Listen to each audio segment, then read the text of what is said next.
Hey Retro fans, welcome to another episode of Retro Gaming Memories. In this episode I'm going to talk about something that I wanted to do for quite a while, and that is first person shooters on the Amiga. Now I'm not going to call them Doom clones, although that's immediately what they were marked as. You know, as soon as someone tried a first person shooter on Amiga, it was a Doom clone, and ultimately it failed because, you know, although it was proved later on that the Amiga could do Doom, you know, at the time when these games were commercially available, Doom, you know, the feasibility of running Doom on an Amiga was just pie in the sky. So companies did the best that they could to create first-person shooters, games of that genre. You know, and I'm not going to call them Doom clones because they're not. They're good games in their own right. They are not Doom by any means. So I think it's unfair to call them Doom clones just because they're first-person shooters. You know, that would be like calling Call of Duty a Doom clone or something or whatever. But anyway, that's a whole different chat. This one is about first-person shooters on the Amiga. Now, there are surprisingly quite a few first-person shooters on the Amiga. You'd maybe struggle to name them all, but I've got a few just off camera here, which were my favourites. And there'll be a few honourable mentions at the end of the video. But yeah, so we'll jump straight in. The first one that I want to talk about is Fears. Now, Fears was made by Manic or Guildhall Leisure, who, towards the end of the Amiga's life, I suppose, commercial life, the Amiga, as we know, is still going strong. I need to watch my language here. But towards the end of its commercial life, Guildhall Leisure managed to bring out some cracking games on the Amiga. They brought out Guardian and Roadkill and all sorts of other stuff. And they started republishing, did they start republishing Acid stuff, or did Acid republish their games? I can't remember. But anyway, there was a few cracking games that came out, you know, towards the end of its life. And they ported stuff to the CD32 as well, which was pretty good. Quite brave of them to be doing it. So Fears, I remember buying this from Electronics Boutique in, excuse me, in the Gyle in Edinburgh. I used to go there all the time and spend all my wages, as it was at the time, because I was, God, what was I doing back then? I think I was an electrician at that point when I was buying all this stuff. Yeah, I was. So I would spend my wages in Electronics Boutique. And I remember buying Fears, and I think it was $14.99, when everything else at the time, you know, PC games and what would have been out at the time, PS2, maybe? Certainly PlayStation 1, can't remember. But anyway, the game sort of console games were, you know, 30, 40 quid, so getting Amiga games for 14 quid was great.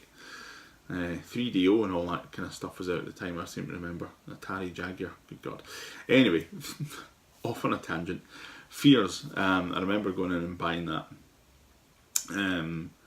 And it looked great, you know. I don't know if you can see the back of it. Cover my own face up, there you go. But it looked pretty funky, you know. All sorts of stuff. It turns out they've pretty much showed you every alien or bad guy that you can get on the back of the box. But what was quite cool is that Fears had a map editor in it, which I'll talk about in a little bit. Anyway, the game itself, when I got it home, I think it comes on, it's either 2 or 3 discs, and chucked them in, and it's quite nice, you know, when it starts up. It looks pretty funky. When it actually starts the game, you know, it looks pretty decent, and most importantly, it moves along at a fair clip, even on a stock Amiga, a stock A1200. It's an AGA game. But even on a stock A1200, it still moved at a decent pace. The video footage that I've captured is off my own Amiga, which is accelerated. It's got an 03050 MHz processor, accelerator card in it, so it runs pretty sweetly. But anyway, so Fears was pretty cool. The sound in it was nicely designed. You know, sort of growly synthesizer noises going on to kind of build the tension, and there was a sort of clicking sound, sort of like Aliens, but not quite as pronounced as that. But So the soundtrack that was in it was quite good at sort of ramping up the fear. But pretty quickly upon actually starting to play it, you realise that the enemies are not even remotely scary. The first guys that you see are sort of red blobs with legs that just shoot these big fireball things at you.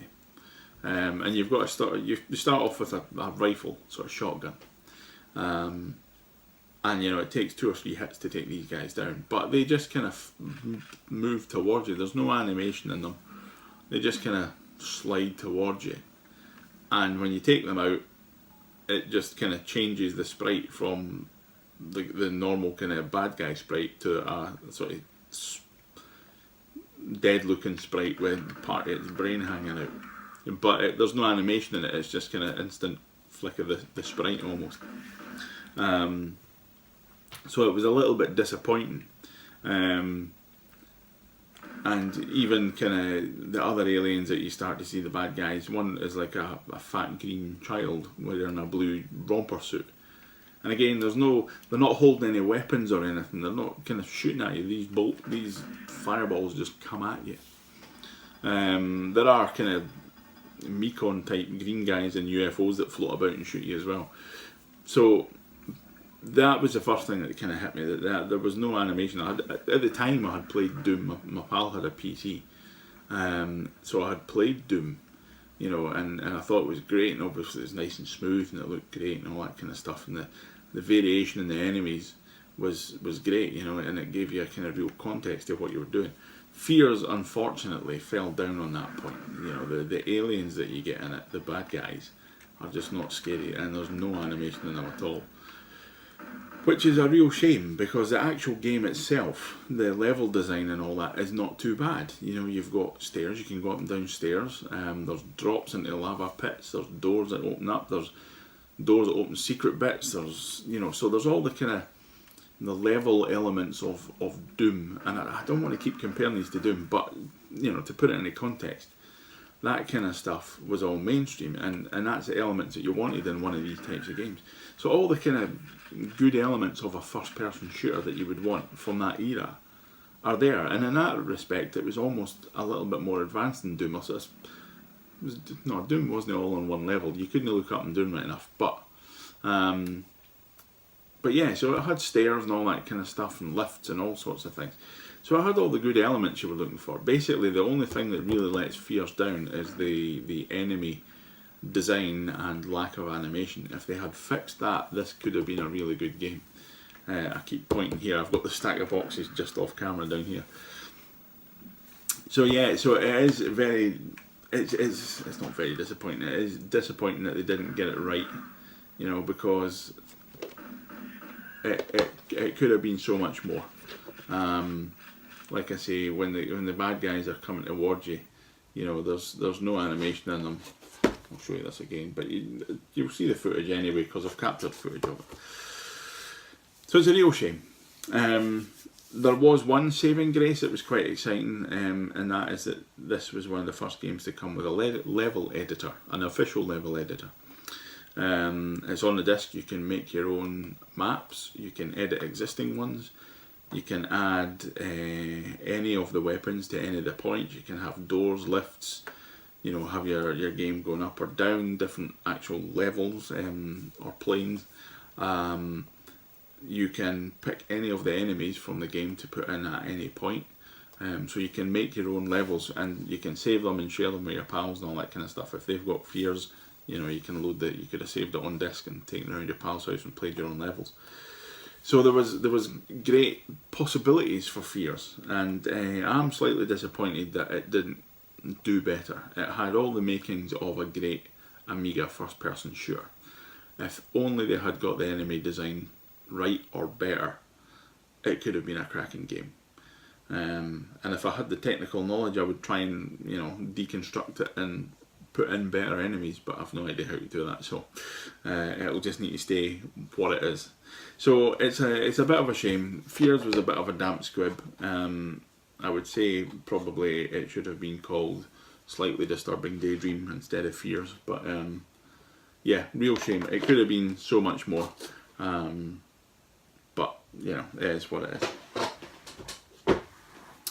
So the next one I wanted to talk about was Gloom. Oh, Gloom. I'll just say that without the thud this time. Gloom. So Gloom was quite brave in what it did. It took the first-person shooter and didn't try to be a Doom clone. Yeah, it features the hottest "You Are There" 3D graphics. So it didn't try to be a Doom clone in that the levels were completely different and the game design was completely different from Doom. It was a first-person shooter. And it didn't try to be anything, you know, it tried to set a little story, but basically it just started up. And it was sort of like the equivalent of playing a deathmatch. You were just, these guys just came out and just started blatting away and you just had to shoot them and go daft with it. And I think it got notoriety at the time for being sort of violent, meaty violence. There is a setting on it called Violence Level Meaty. And basically say that's when you shoot someone, they kind of explode into bits. I think they actually termed it gibbage. Maximum gibbage was the sort of Quake era. If you splattered somebody, you know, it was maximum gibbage. But Gloom, yeah, these guys just came towards you, and when you shot them, you know, after a few hits, they would just explode in this squelchy mess, which was pretty funny. I mean, obviously, it's not graphically violent compared to today's stuff. But it was great fun, and you could play with the joystick or the keys, but it was good in that it wasn't trying to be anything it wasn't trying to be realistic. You know, you had this sort of plasma rifle thing that fired these blobs, these plasma balls, and you could pick up weapon upgrades to make them faster or more powerful. So you would see these kind of orbs floating about on the screen. You could pick them up, and it would kind of gradually upgrade your weapon. It would make it slightly faster. But you could pick up a green orb, and it would give you double shots that were kind of really powerful. And it got really hectic because when you walked past, you didn't click a button to open the door. It would sort of automatically trigger, and these guys would just come out, and there'd be bullets flying everywhere and all sorts of mad noises. The bad guys look like the Marines in Doom. So they look like soldiers. So you just have to run about and basically shoot everything that moves, and then get to the end of the level. And that's really it. There's not much in the way of weapons upgrades. I don't recall ever getting other weapons other than the kind of sort of plasma rifle that you've got. You don't get shotguns or chainsaws or rocket launchers or anything like that, or certainly not that I've seen in the bits that I've got in the game. But it's just good fun. There are different enemies in it. You get these sort of psycho skinhead things, and there's zombie type things in it. So it's pretty good fun, and it moves at a decent pace. Again, you know, they've done quite well. I don't recall there being kind of sort of steps essentially in Gloom. I'm pretty sure it's all on kind of one level. I might be wrong in that. It's been a while since I've actually played it like properly. I did a little bit of gameplay for capturing the footage that's playing at the moment, but yeah, apart from that, I don't know. Gloom was quite good as well because there was multiple versions of it eventually released. So there was the original Gloom, which is the one that I've got here, but there was also Gloom Deluxe, which added extra options into it, like 1x1 pixel mode, sort of high resolution mode, and a few extra bits in it, sort of network play and all that kind of stuff. I'm sure there was a Gloom 3 as well. I can't mind if that was an unofficial conversion. There was sort of fan based ones that were kind of done as well. So there was all different kind of mods and things for Gloom that eventually came out. But Gloom is another one of these. It's just good fun. It's not taking itself even remotely seriously. It's just bonkers. So it's different from the sort of Doom clones. I keep saying that, I wish I didn't. But yeah, it's just a slightly different first-person shooter. And it's jolly good fun. I should say that as well, actually, about both Fears, which is now down there, which is why I'm looking down there. Fears and Gloom, and in fact all the other ones I'm going to talk about, all have network play. So you could play them, you could hook 2 or more Amigas up and actually have a network game, a deathmatch game of Gloom or Fears or whatever. Which was pretty cool. Something I never actually did back in the day. The only thing I ever played networked was Knights of the Sky, which was brilliant, and Stunt Car Racer. But yeah, a network game of Gloom or Fears would have been pretty good. Anyway, moving on. The next one I'm going to talk about is a franchise that is absolutely synonymous with the Amiga. Everybody that has had an Amiga or knows anything about the Amiga knows about the Alien Breed franchise. Alien Breed was created on the Amiga and it was a huge hit, created by Team 17. And the original Alien Breeds were sort of top-down shooters, sort of maze, run about, shoot stuff, watch the aliens and all that kind of stuff. Heavily influenced, obviously, by Alien. But they were great games and they looked gorgeous and the sound design and all that in them was great. But when the 3D thing started happening, they tapped into that and they launched Alien Breed 3D, which I have here. And it even says on the back, "Prepare to meet thy doom." I don't know if that was obviously on purpose, but Alien Breed 3D is now Alien Breed is now in 3D. So yeah, the 3D engine features on this are floors, ceilings, 4096 colours, depth shading, garage shading, staircases, transporters, doors, exploding aliens, 3D rooms, there's different height platforms, lifts, moving floors, rippling water, and much, much, much more. So Alien Breed 3D was the first one really that tried to take on Doom in my eyes,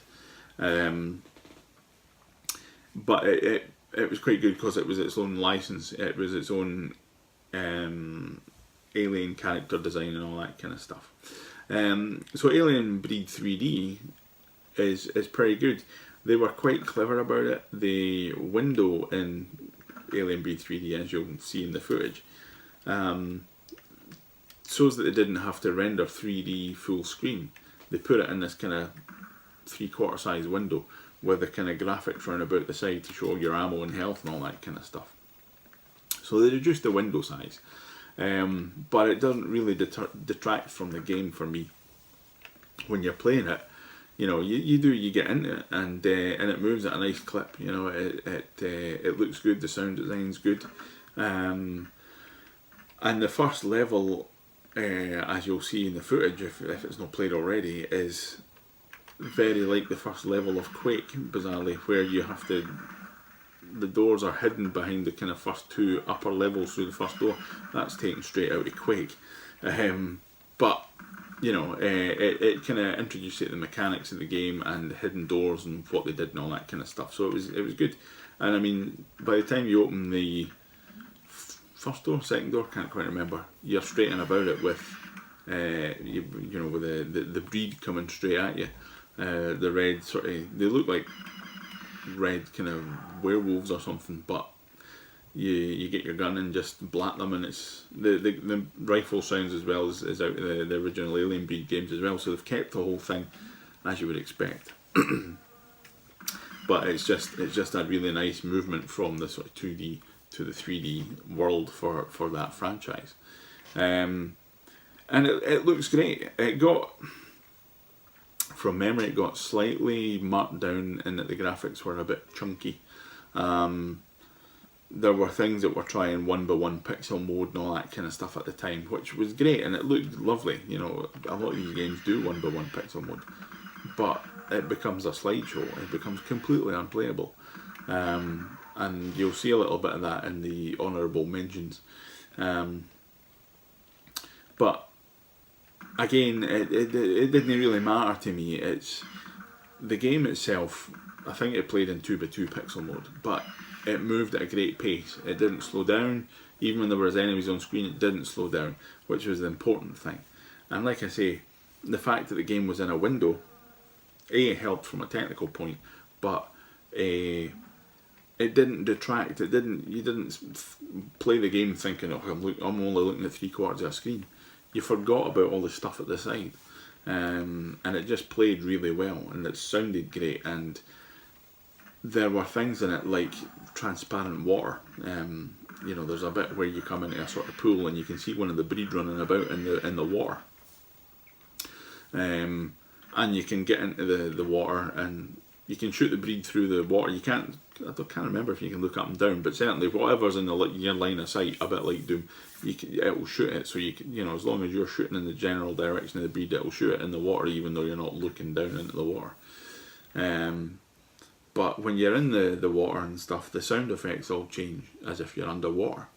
But so there's lots of nice wee touches like that. So it does look gorgeous, and it's a great game, and I think it's really good. It's probably, out of all of them, Alien Breed 3D is probably my favourite first-person shooter on the Amiga, because it's one that you can actually play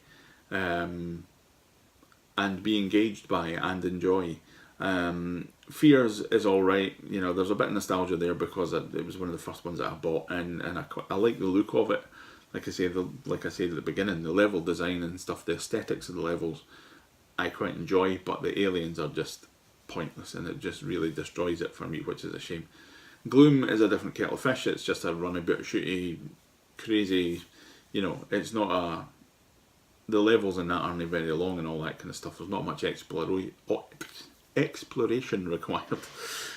So Alien Breed 3D is one of the first ones that, you know, you have to find certain bits and find hidden things to get keys and all that kind of stuff, which open different doors and all that kind of good stuff. And the weapons upgrade follow the sort of traditional, I'm going to say it again, Doom type pattern, where you've got, you know, the shotgun and the pistol and plasma guns and rockets and all that kind of stuff. You get all that stuff as you go through the game. So Alien Breed 3D is a great game in its own right. I really enjoy it, and it's well worth a look. And even on a stock A1200, it'll run at a decent clip. And if it's accelerated, it's just a lot smoother. Lots of nice options and stuff in there, and well worth a look. It did spawn a sequel, which is the next game that I'm going to talk about, which was Alien Breed 3D 2: The Killing Grounds. So yeah, this says it's the most technically advanced 3D game ever produced for the Amiga, and it was. The game, so much so, it was so technically advanced that, as you can see there, it came with an offer for a Blizzard Accelerator card. The Killing Grounds was the first game that really pushed you to buy an accelerator for your Amiga.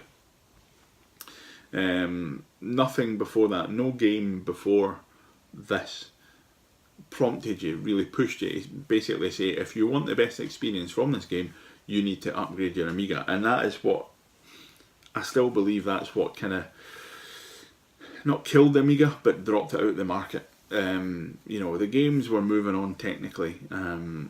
You were getting space shooters and all that kind of stuff, like the sort of Wing Commander type things. I think there was one called, was it Star Commander or something? Can't remember. Which was a sort of Wing Commander type game. Anyway, the games were getting more and more 3D, obviously, at that point in time. It was the big thing. And the Amiga started to drop off because it couldn't do it without additional help.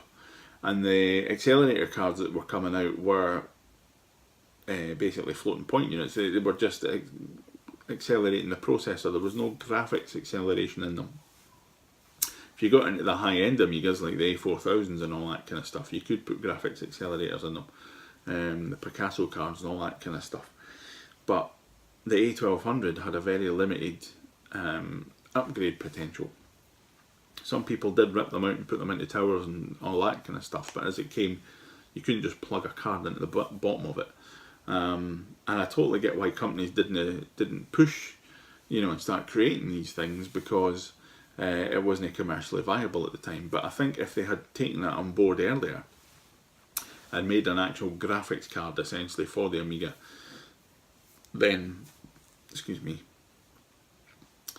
if they'd done that, then I think the market would have been different.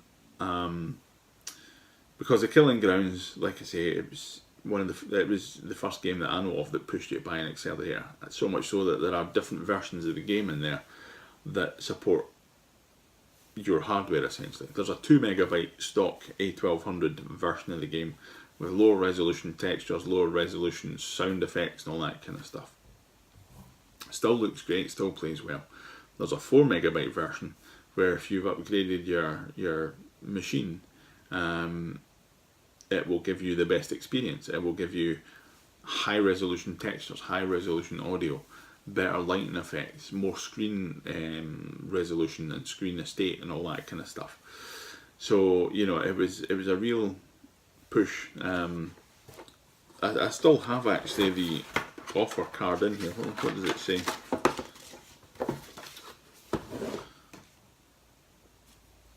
Blood flies faster in a blizzard, as you do. I'm just looking to see how much this is. So there's information on this card. This is the thing that came with the Alien Breed. This is the offer. There you go. The latest Blizzard 1230 Mark IV. It's an 030 board for your A1200. 50 MHz 68030 accelerator board. That runs at 9.9 MIPS. 7 times faster than your standard A1200. So that's the card that I've got in my Amiga 1200. Special offer price, just £165. So it was half the price of the computer itself, just to accelerate it. But there is the offer for the Holy Grail, the one everybody wanted, but nobody could afford. The new Blizzard 1260. 50 MHz 68060 processor accelerator. 38 MIPS. A standard A1200 reaches a lowly 1.3 MIPS. Your Amiga can have Pentium PC beating power at the very special offer of £559. Good God. Nearly £600. That's twice the price of an Amiga 1200 at the time. So for £600 you could get a board that would slot into the bottom of your Amiga and make it Pentium PC quality, speed wise. Now on a 68060 with a 4 megabyte, with the graphics, with the memory enhancements and all that, Alien Breed 3D2 is going to look astounding. Is it going to look Doom astounding? I have no idea. I never got that far. But the thing for me is I've kind of went off on a random tangent. Alien Breed 3D2 as a game, it looks nice. There's a bit more kind of story interwoven with it. So when you try and open doors and things like that, it'll tell you, you know, the previous occupant must have sealed this shut and all that kind of stuff. And so there's little status messages come up at the bottom of the screen. So there's a bit more of a sort of story woven through it. But the environments look lovely, you know, especially in sort of high res mode. And on my accelerated 1230 Amiga, the 4 megabyte version runs pretty well. The 2 meg version runs beautifully, but the 4 meg version runs pretty well with high resolution textures and all that kind of stuff. And it will sort of pick the best that it can for your card. If you've got more than enough, you can kind of play with the settings and stuff, but it will pick the best that it can for your machine and still have it at a playable pace. So yeah, so the level design, all that looks really nice, and there's some nice lighting effects. I think you see that in the footage that I've got. There's kind of flickering lights and things like that, and there's sort of shadows and things like that, which are quite nice. But the character design in this lets it down slightly, I think, because the characters in it aren't 3D; they are sprites. So what you end up having is this sort of real 3D textured, really nice looking environment, but the characters are sprites, so it kind of throws your brain a little bit, because you're invested in this 3D world, it's a little bit like kind of CGI, I suppose. You know, you've got this 3D world that you're invested in, but the characters are kind of flat 2D sprites. So if you move about them, they'll move with you. That, you know, they're not 3D. So it was a little bit disappointing. The actual characters themselves look no bad. There's these kind of, now I don't know if they're supposed to be breed in mech suits or something, but they're big kind of chunky robots. And you see the kind of, in Alien Breed 3D 1, you see these kind of chunky robots, but they look just a little bit bigger than you. In Alien Breed 3D 2, they look a lot taller than you. They're kind of Ed 209 type robots that kind of come chunking at you. But they still blow up with the same sort of death puff of red as the actual breed monsters do. And I don't know, it just feels a bit more clunky. Maybe I've not played it enough, to be fair. You know, I did play it for a while, but it just wasn't grabbing me. It wasn't the experience I was hoping for. Which is why, like I say, Alien Breed 3D, the original one, for me is the better experience. It's more fun. Anyway, I've waffled on a lot of crap here. And I've went off on some tangents, and you'll be used to that by now. But anyway, before I go, there were some honourable mentions. There were some other games that tried to do good things in the first-person shooter type genre. Some of them did quite well, some of them didn't. The most famous one was Breathless.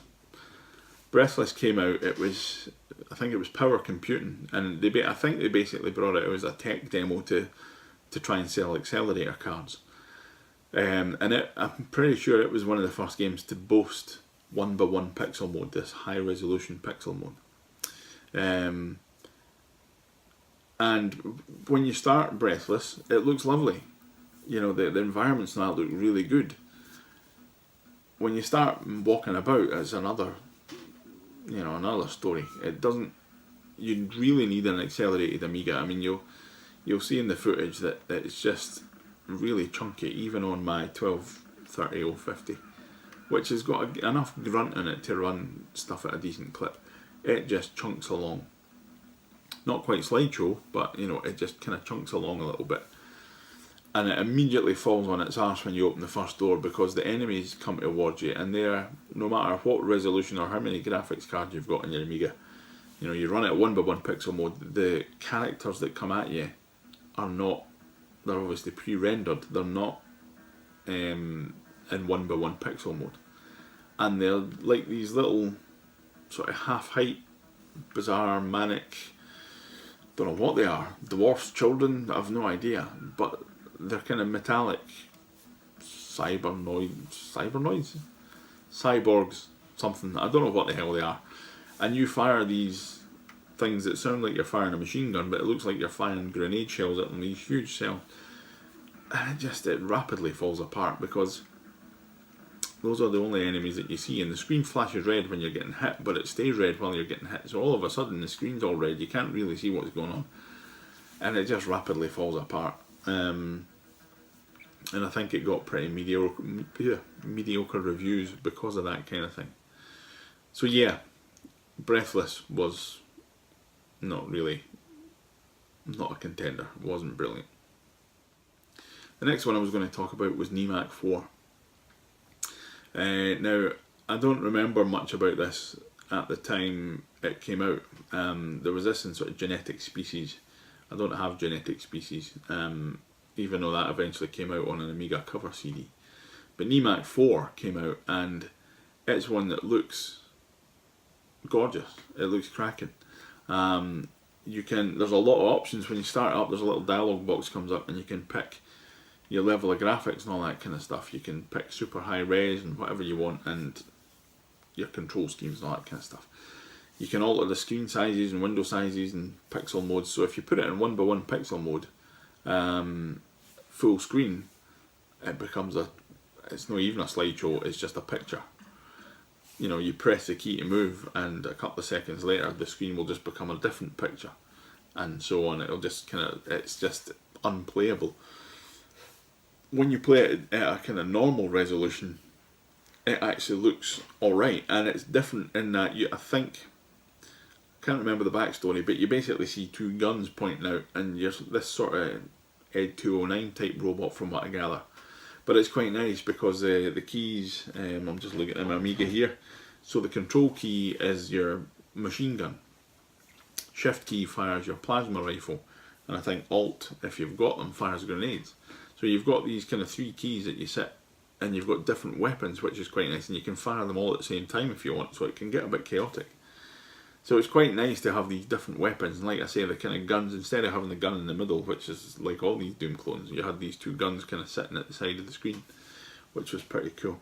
So it looks really nice, but again, the character design is not brilliant. Quite funnily, there's a little thing starts, the first thing that you shoot is this little, I don't know what it is, dustbin of some description. But when you shoot it, it blows up, and I think you see it in the footage that I've got here. When you shoot it, it blows up and it flies across the room at high speed, the explosion, which is quite nice. But it just makes you giggle instead of thinking, oh my god, there's things blown up and whatever else. So yeah, Genetic Species was... Nemac 4 was not brilliant. Could have been, like a lot of these games, could have been so much more. Anyway, that's going to do it. There's a couple of other games I could talk about, but I'm sure you're bored enough. I hope you've enjoyed this kind of ramble through Amiga first-person shooters. Let me know what your favourite first-person shooters are on the Amiga. Please don't say Doom and Quake. I know they were all ported and all that kind of stuff.